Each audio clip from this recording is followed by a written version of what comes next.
Welcome to the France 24 debate. I'm Marco, and the red carpet's been rolled out for the visit of Xi Jinping to Riyadh, and how. The full-state visit with the royal family of Saudi Arabia sparing no expense to make their special guest feel especially welcome. Xi Jinping, he arrived this afternoon. He's set to meet some 30 heads of state and businesses during his three-day stay. From China's perspective, it's a first visit and foremost the one to clinch an important energy deal, Saudi oil, to power the Chinese economy, of course. Let's not forget China is the top customer for oil from Saudi Arabia. The leading exporter of crude, of course, is what the Saudis are. Both sides appear keen to expand their relationship at a time of economic turmoil and geopolitical realignment. So the visit falls at a time when there's an outcry over the Saudi Crown Prince and de facto head of state, Mohammed bin Salman, being cleared by the US courts over the horrific murder of the Saudi dissident journalist Jamal Khashoggi. He also held an American passport, of course. Mr. Khashoggi worked for the Washington Post newspaper and was seeking permission to marry at the Saudi consulate in Istanbul when he entered and never came out alive again. His body, in fact, never been recovered. So outrage over human rights comes from the West. From the East comes Xi Jinping bearing gifts. Now, in July, Joe Biden visited the Saudis. He received a far less fulsome reception when he arrived in Riyadh. The US president was there seeking an increase in OPEC oil production to compensate for the block and embargo of Russian oil over the Ukraine conflict. Let's talk about another issue that brings China and Saudi Arabia together, the NEOM project, a futuristic, sustainable city to be constructed in the Saudi sand with the help of Chinese construction, a major initiative that in some ways dovetails with Xi Jinping's Belt and Road plan. The Saudis describe NEOM as literally like a flower growing in the desert, which gives us a very romantic image about something which could be an incredibly interesting project for sustainability. Our panel to discuss what's at stake with this visit by Xi Jinping to Saudi Arabia. Pierre-Antoine Donnet, former AFP correspondent in Beijing, author of Chine, le grand prédateur, China, the great predator. Is that a fair translation, do you think? This is it, yeah. Thank you, sir, for joining us. On the other side of the studio, but in no means against, we have Jean-Baptiste Monnier, Vice President of the Asia Centre, Jean-Baptiste Monnier, thank you, sir, for being with us.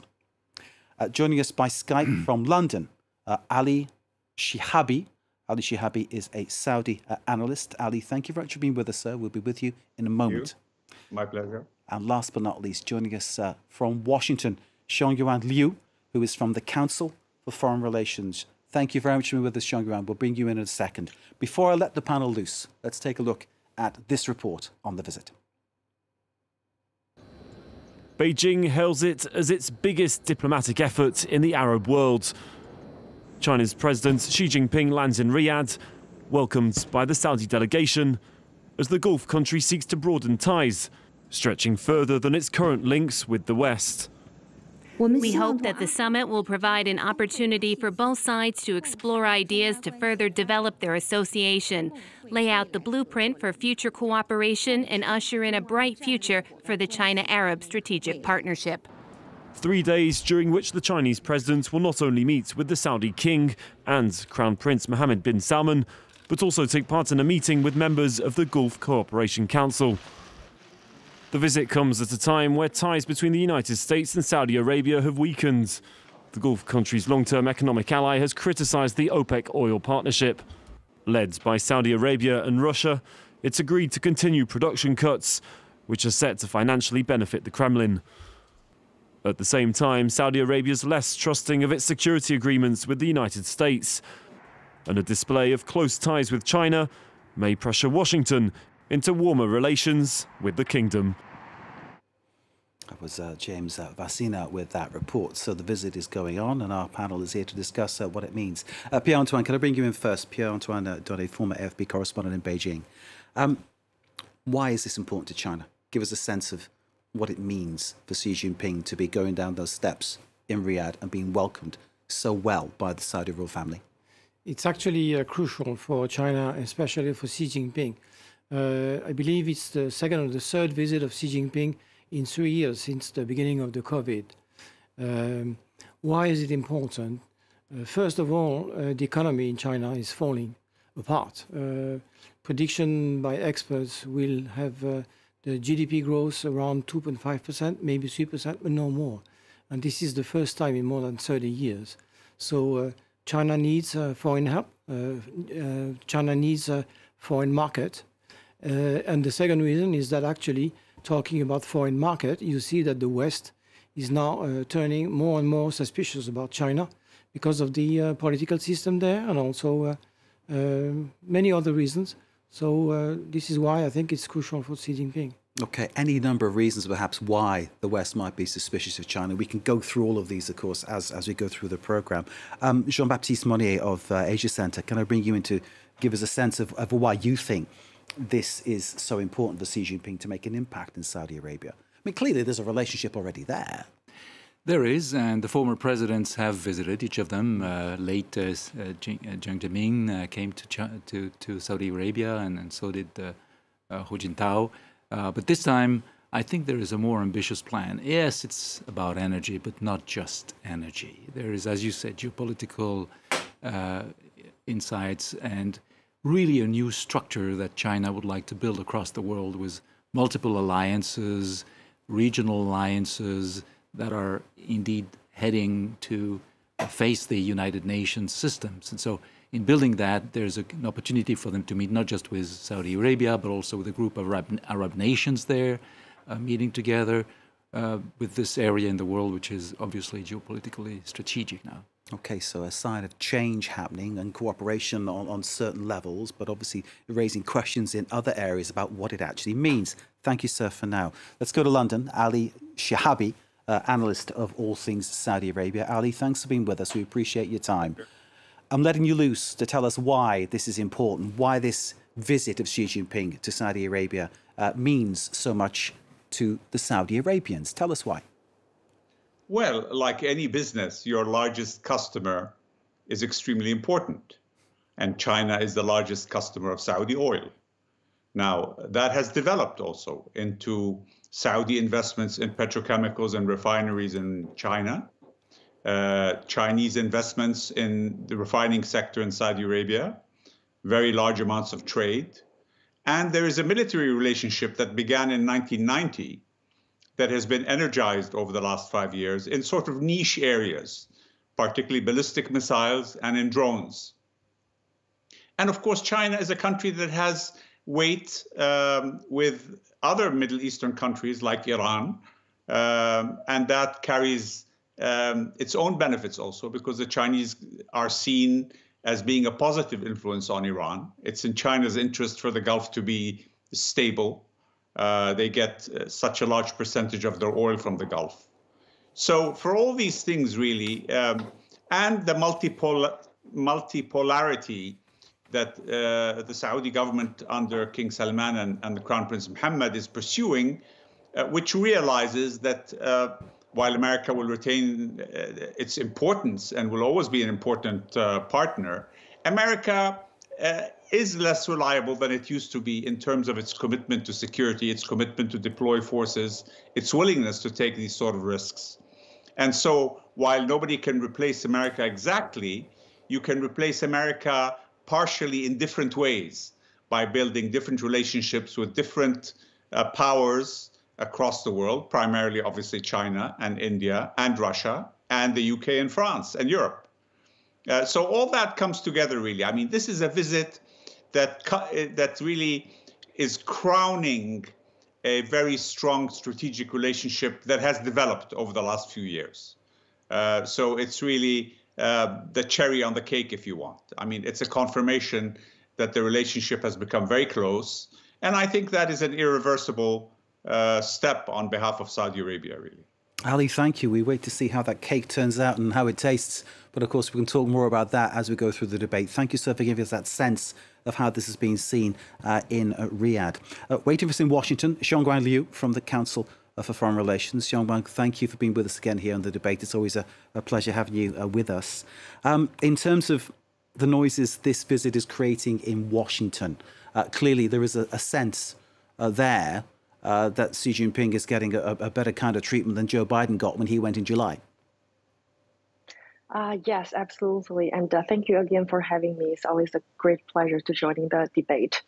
And I'd like to take us a step back to think about the relevance of Xi Jinping's visit in the broader context of Saudi's relationship with the rest of the world, and in particular, Saudi's relationship with the United States and China, or so to speak, in the broader context of great power competitions, right? So Xi Jinping visit really comes at the time when U.S. and Saudi relationships are nearly at an nadir, plummeted perhaps to a lowest point, so to speak, right? And there are a lot of uncertainties weighs on the global energy markets. On the one hand, because of the strained relationship between the United States, Saudi, and by extension, the OPEC plus countries. And then on the other hand, there is also the West imposing a price cap on Russian oil. And therefore, from this perspective, Washington really is putting a very eye on China's growing influence in the Middle East, both in the short run and in the long run, both in the energy sector as well as beyond.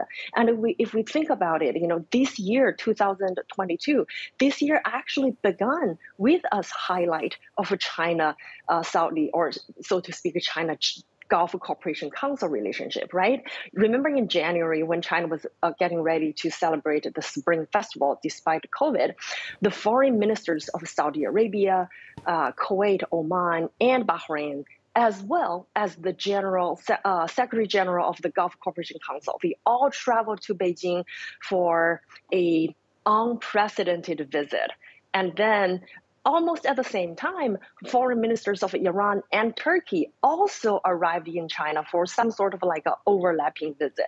So all I wanted to say is this indeed, Xi Jinping's visit indeed reflect a broader and more substantial presence of China in the Middle Eastern powers. And from Washington's perspective, it's not just about energy. It relates to renewable development. It relates to nuclear power cooperation. It also relates to arms sales. As Ali pointed out, China actually emerged to become another major arms suppliers to the Middle Eastern countries.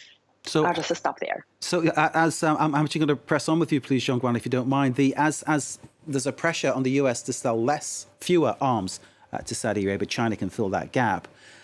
I'm hearing there's a sense of a realpolitik going on, a kind of pragmatism, or dare I say Machiavellianism going on behalf of China, the way it's dealing with everybody.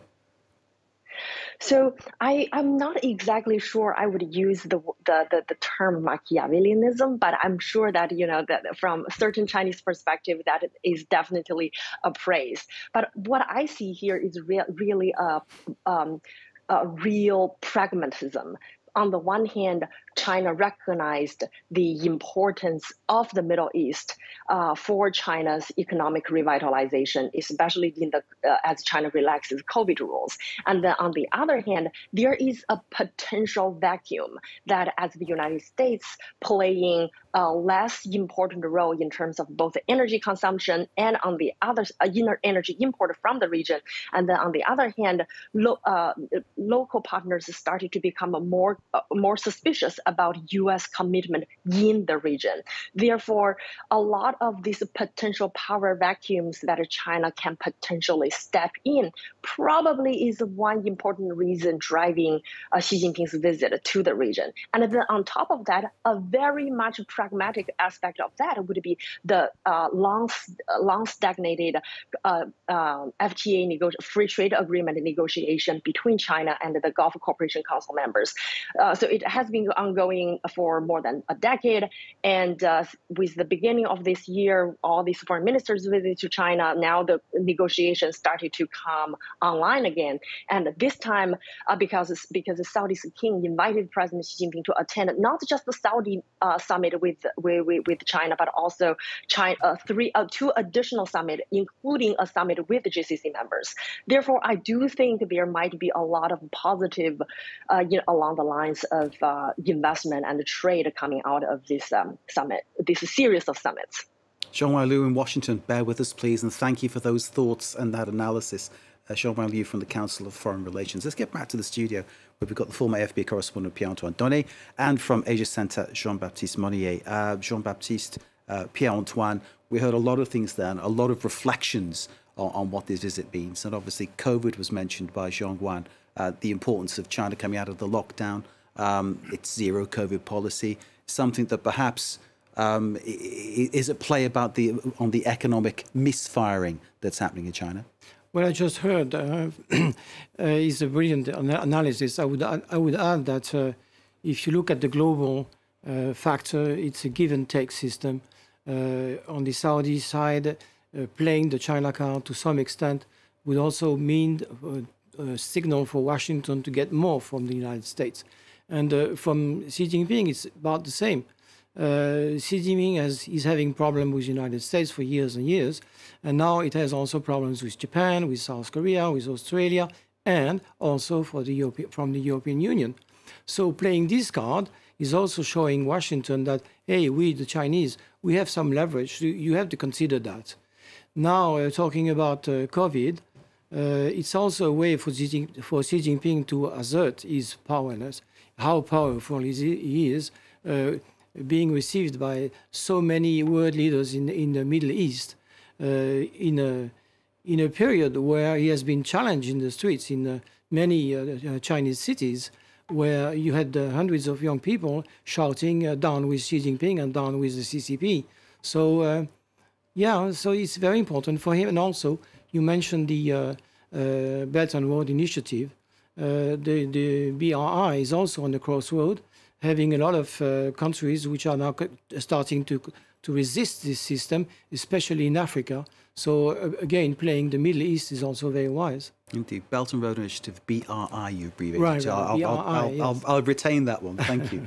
That, of course, initiative is a massive kind of, I've heard it referred to as a reconstruction of the old Silk Road sort of system where trade was brought right across the continents from China into Europe, those kind of things. But this is a broader thing, isn't it? And clearly, does Xi Jinping see the Saudi Arabian part of that as something that could be major towards developing it, or is this just part of a little part of the plan? No, it is. It is in the global plan of the BRI. You have now about 210 countries which signed contracts on this system, but you have also China very much with debt, and so no more able to finance all these loans that they have been giving to these countries. So the Middle East, there are very rich countries there. Sir, yes, go ahead. Mark. Just some colors on the BRI. Thank you for bringing this issue, and Zhongguan, thank you for your introduction and your perspective. I think the key word here is Big South. Big South? Yes. Okay. This is really a new logic that China is trying to play around the world. It started with the BRICS, of course, some years ago, but now it's expanding, and BRI has clearly been... So the BRICS, just they're the countries that were sort of whose economies are booming, say, 10 years back. Brazil, Russia, India, China, South Africa. Yeah. Okay, so that was a start. And from there, they bounced to a lot of countries, really with the BRI funding to the tune of $700 billion or so. It's massive investment. Massive investment. Right. Yeah. But it has capped, and it is now going down. At the level of investment, the flow of this investment is back to where it was about 10 years ago, before it peaked, before it went up. So there's a number of issues with projects. From time to time, China is pushing their own economy and their own enterprises on the back of these loans. There's been the COVID that impacted the economic development of these countries, and so many of them are stressed. And so that impacts the government in place. We've seen Sri Lanka and Zambia and so forth really pushing back at China. There is also a lot of obscurity in the contracts themselves, secret clauses, and so it's not an open system like the Club de Paris that is a facility vehicle for countries to loan to each other. But these G2G governments are really, in many cases, being handled under the table, and these contracts are actually turning against China. This is alarming stuff to hear. This is alarming, very alarming. This is alarming, and it hurts those countries because in many cases you have quote-unquote white elephants that have been built. I mean, a highway between a village and another village for some reason, And so the payback for these infrastructure is not easy to make. You can't really build an economy on the back of that. So yes, it could be a black eye for China. And now this Great South is really tilting, and we'll see how it goes from there. I mean, that sort of white elephant kind of story you were talking about reminds me of a feature we did here about the road to nowhere in the Balkans, again, under Chinese construction, and sort of raising questions as to how these contracts actually get to be given out and how they get to be acted upon. It's kind of alarming stuff. I'm wondering if, though, just sort of moving back towards sort of the Saudi axis on this, I mean, is China looking to get Saudi Arabian money on board to sort of make the project work? I mean, how do you see that? I haven't seen that. Relationship going? Saudi has its own vehicles that they operate, but they could join forces together in some countries, I'm sure. So this is really a regional partnership. I think China is trying to pivot from a two power system into a multilateral system, as was mentioned. And I think they're also playing, the friends of my friends used to be my friends, and that's not the case anymore. China has now a friend called Iran, and that is not the friend of Saudi, but they're still friends with Saudi. So things mix up like that, and so we're entering into new international logics here. Indeed, as a wise one once told me, your enemy's enemy isn't necessarily your friend. That's an interesting thing. And can I just bring in Ali Shihabi on this one? Ali is in London, a Saudi analyst. Excuse me, Ali, I hope you can hear me. I wanted to get your thoughts on how the strategic relationship is going forward between Saudi Arabia and China, because going back to when Joe Biden went to Saudi Arabia, he was looking to try to get crude oil production increased. Now, would anybody be surprised if an OPEC member protected another OPEC member by saying, no, we're not going to do that, Mr. Biden? That would be Saudi Arabia protecting Russia. Russia, of course, being, some people would say today, a terrorist state, given what it's done in Ukraine. But Saudi Arabia choosing to protect it because it suited them to protect it, because Saudi Arabia would make more money if there's no more increase of crude oil production. Well, I mean, Saudi Arabia is protecting itself, because the Saudi economy's lifeblood is oil. And OPEC Plus brings in Russia because Russia is the second largest producer and exporter of oil in the world. So that strategic relationship between Saudi Arabia and Russia is essential to maintain stability in oil markets. And in fact, the Americans, when oil went to zero, if you'll remember, in the early days of COVID, and they panicked about their oil industry, put immense pressure on Saudi Arabia to cooperate with Russia to bring the price of oil back up. So it's not something, the Saudi-Russian relationship is not something that Saudi Arabia can play with, because it is key to maintaining the lifeblood of its own economy. It's finance, and it has financing needs, and it has massive development requirements. And that means it needs to maintain the price of oil in a stable, acceptable range for its development plans. So, Ali, can I just sort of build on that one by asking if you see a comparison, or maybe even an equivalence in the relationship between China and Saudi Arabia and that between China and Russia? Because when Russia invaded Ukraine and there were problems regarding where the oil gets sold, a big deal was done with China to sell that oil and to keep basically the war chest filling up for Vladimir Putin with that deal that was signed with China. Is there a kind of similarity between the two relationships, you think? Well, I mean, there's a similarity with China's relationship and with India's relationship also with Russia. I mean, India continues to buy oil from Russia and maintain a neutral relationship on the Ukraine conflict. Saudi Arabia has excellent relationships with Ukraine, has given the Ukrainian government substantial aid, has voted actually with it in the UN, but at the same time realizes that it has to maintain the strategic relationship in OPEC Plus to keep oil markets stable and oil prices in an acceptable range to finance its development also. It sounds like a real moral dilemma. Would you agree? Well, I mean, every country pursues its self-interest. And I must say, with all due respect to Western countries, they dispense with moral dilemmas very easily when their key national security interests come into play. So ultimately, politics are your interests, and morality becomes a virtue play that politicians use, but your interests determine foreign policy and determine your policy. And you have to maximize and preserve the interests of your country. And that is what Saudi Arabia is doing. Ali Shahabi in London for now. Thank you very much indeed, sir. Let's go back to Washington, where from the Council of Foreign Relations, Xiangyuan Liu is waiting for us. Xiangyuan, thank you for being with us. In terms of what is happening now, right now, in Riyadh, between Xi Jinping and the people he's meeting, and there are many, many people he will be meeting, what will be the key thing he's looking for, do you think?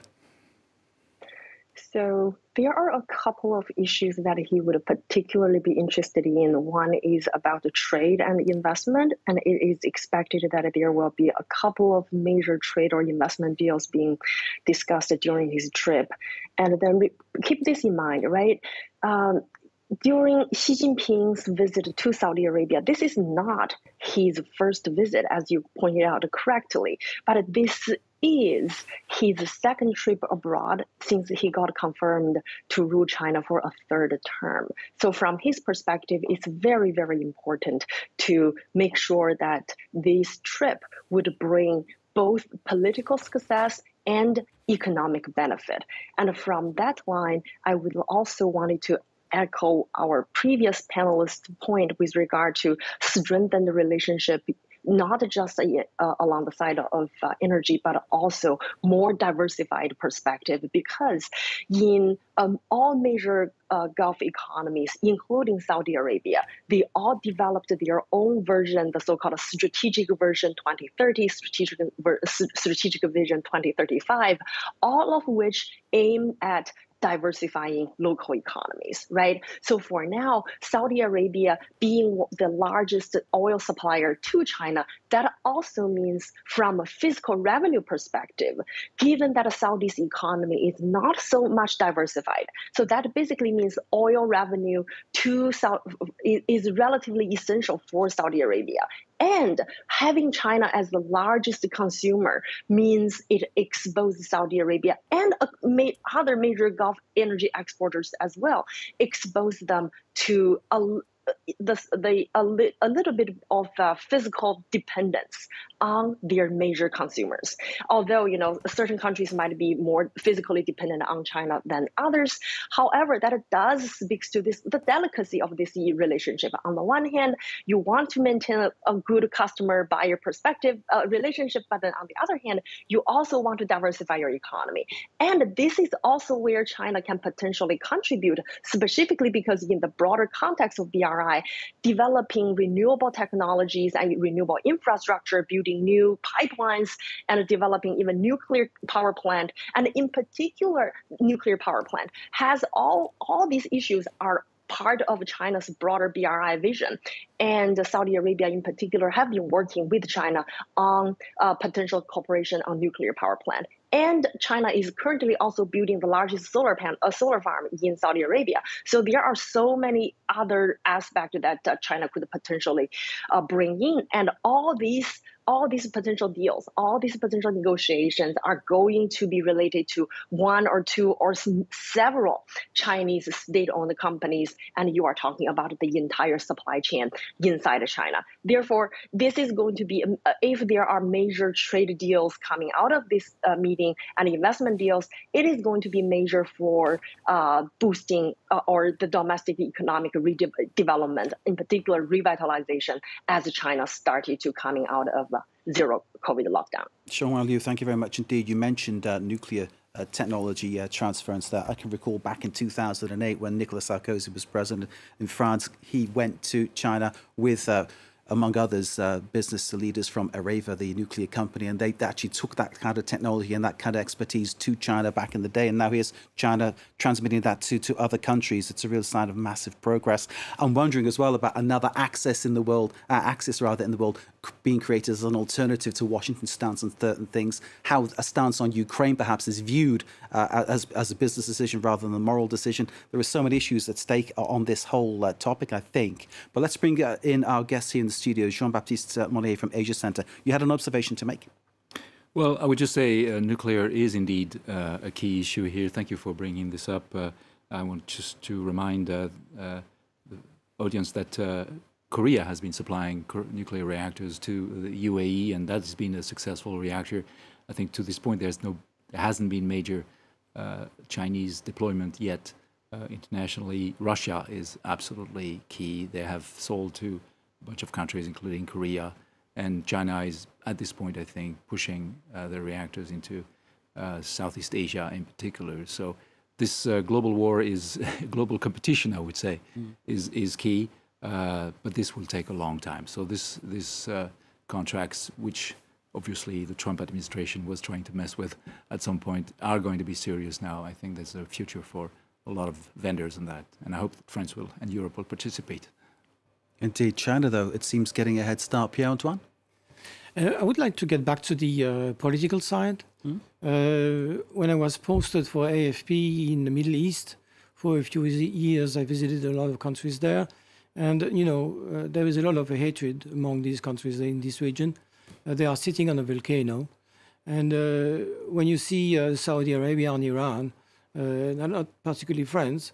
And they need the United States, especially Saudi Arabia, and even on the military side. So I believe there are red lines that Saudi Arabia will not cross.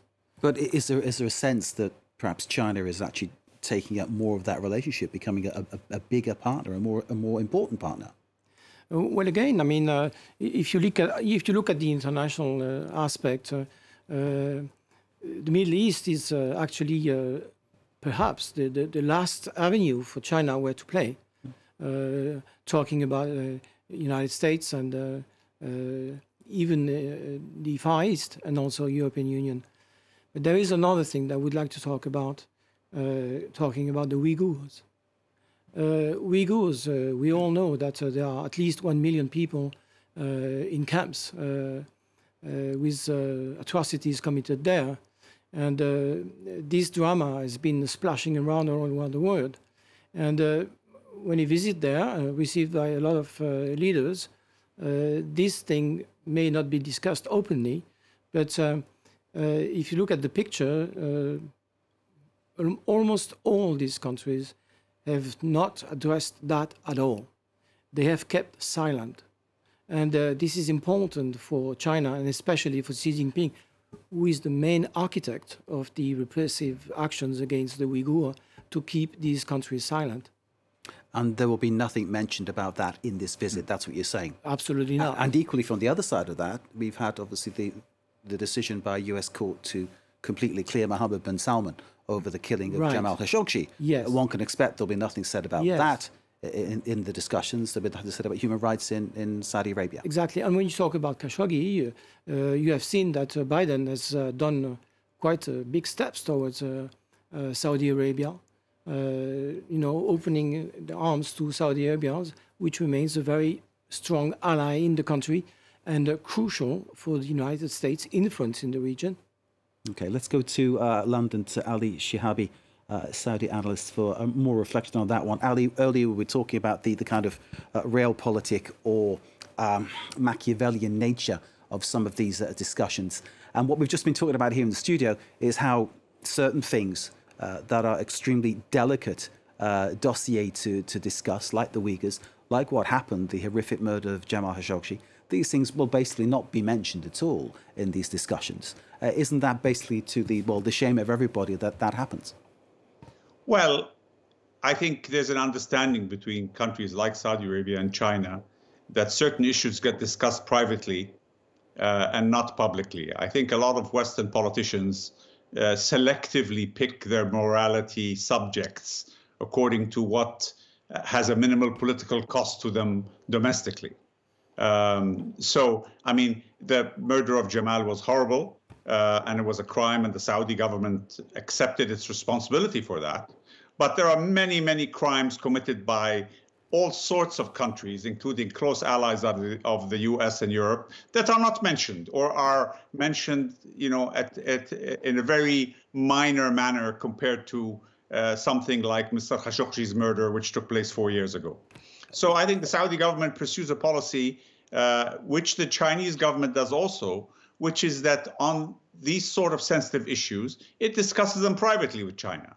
And, of course, the Saudi government is concerned about the Muslim population in China, but at the same time, China is virtually a superpower, and you have to be careful how you manage that issue with them.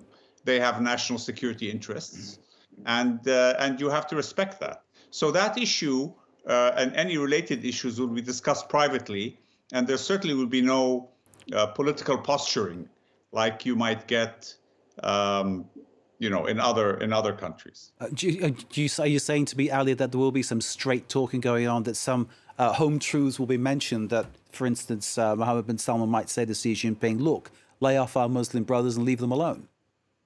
Well, I mean, this issue has been discussed before. And I mean, it was actually mentioned in one of Prince Mohammed's visits to China previously. So, I mean, there is concern. They talk about it. The Chinese have their point of view. They provide evidence, and the dialogue goes on.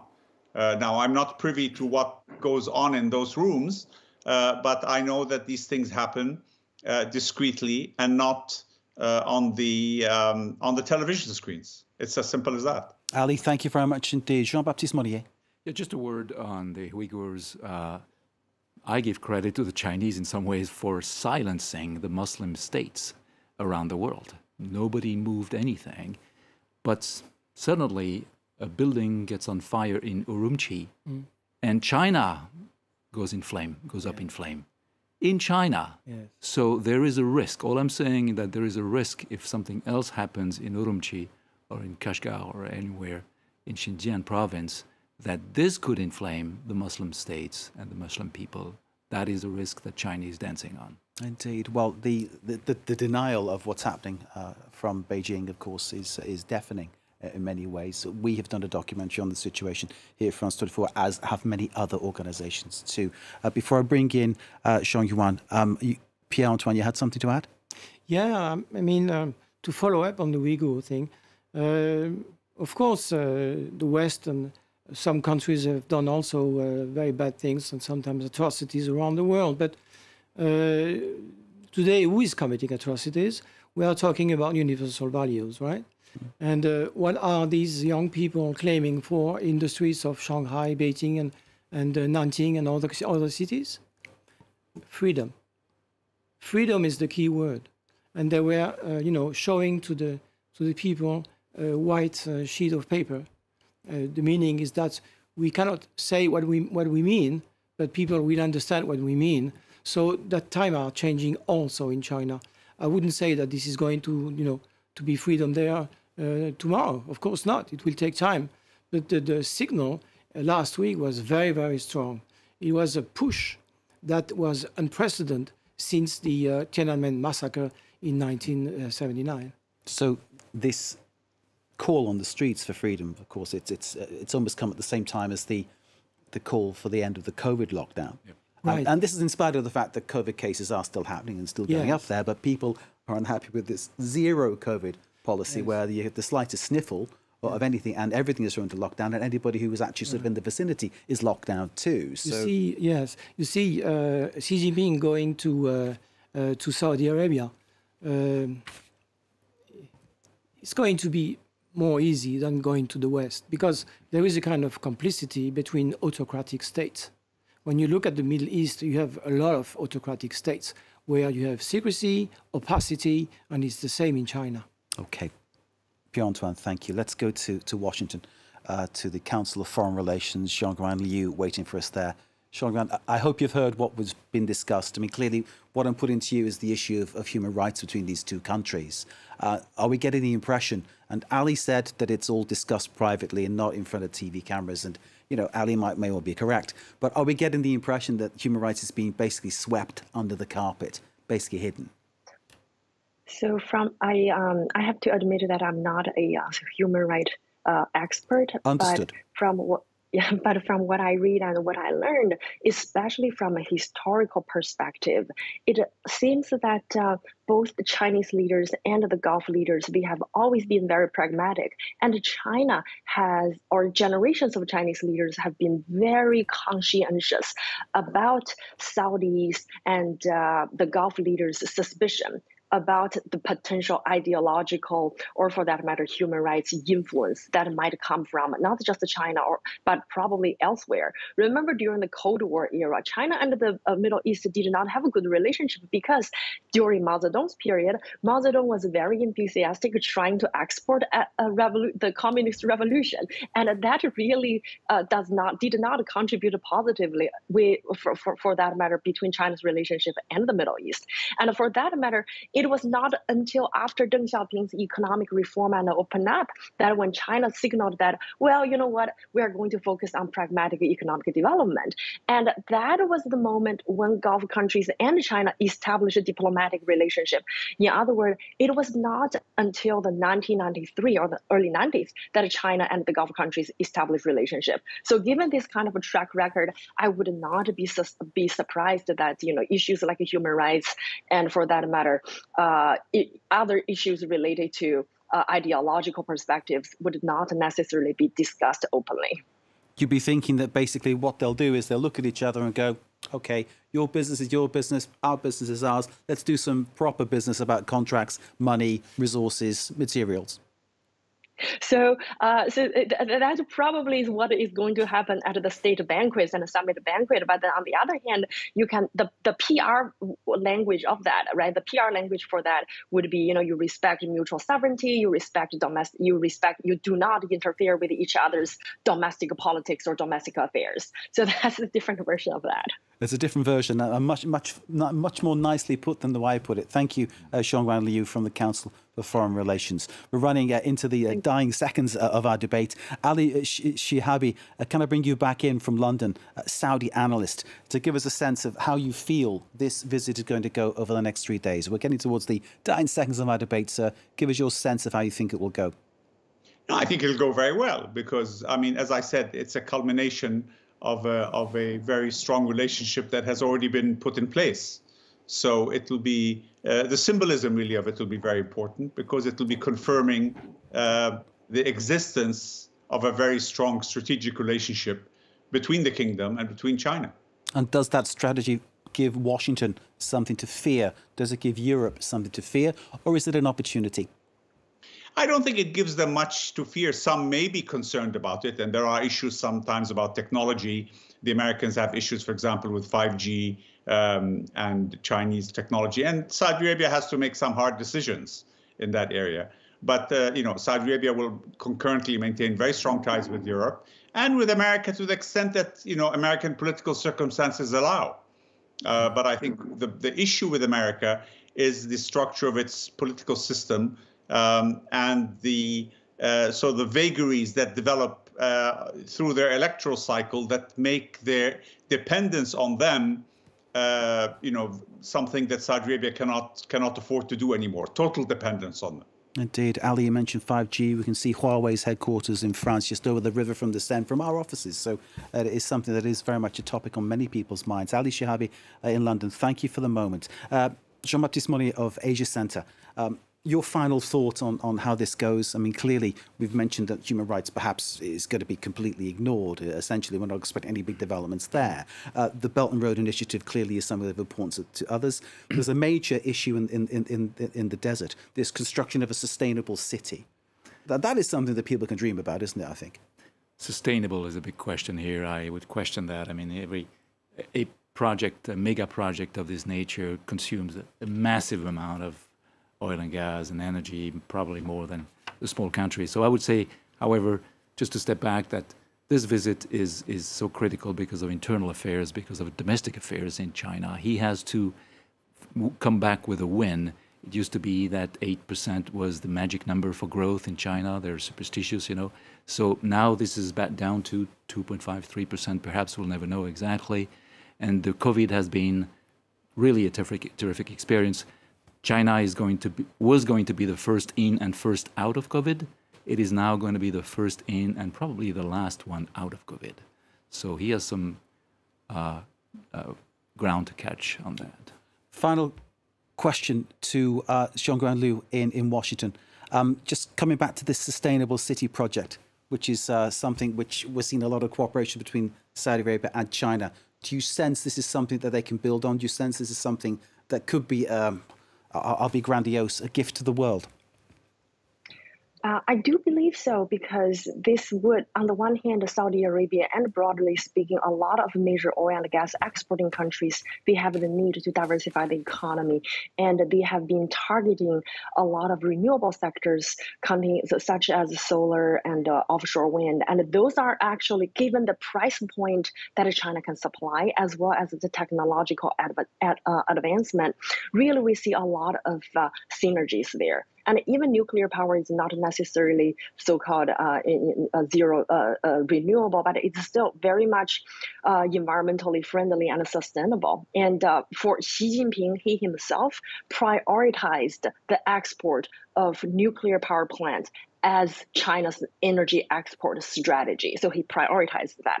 So from that perspective, I'm not going to be surprised if coming out of the summit, there are a lot of discussions or a lot of deals related along the lines of solar panel, offshore wind, as well as potential nuclear power cooperation. We live in a multi-layered world, and this debate's really shown that. Zhongyuan Liu of the Council for Foreign Relations in Washington, thank you very much indeed. Thanks to Ali Shihabi, Saudi analyst who joined us from London, and thanks to our guests in the studio. Jean-Baptiste Monnier of Asia Centre, thank you, sir, and Pierre-Antoine Donnet, former AFP correspondent in Beijing, author of Chine, le grand prédateur, China, the great predator. Thank you, sir, very much for joining us. Thanks to you all for watching. Our coverage, of course, of Xi Jinping in Saudi Arabia will continue. Stay with us here for all the news on France 24.